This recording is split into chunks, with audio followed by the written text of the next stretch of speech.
त्याला अंडा बिर्याणी खायची का कोणाला? तर आज मी संध्याकाळी अंडा बिर्याणी बनवली होती आणि तीही खूप छान झाली होती. हॅलो, मी नमिता.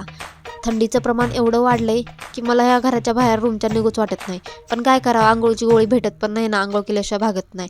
मग इथं मी कुटाने वाढवून ठेवले, पाणी सांडलं, ते बी पुसून घेतलं आणि नंतर भेळ बनवली आणि हे जेवलेले सगळे भांडे खरकटे होते ते आधी धुवून घेतले आणि मग माझी पेटपूजा करायला बसले.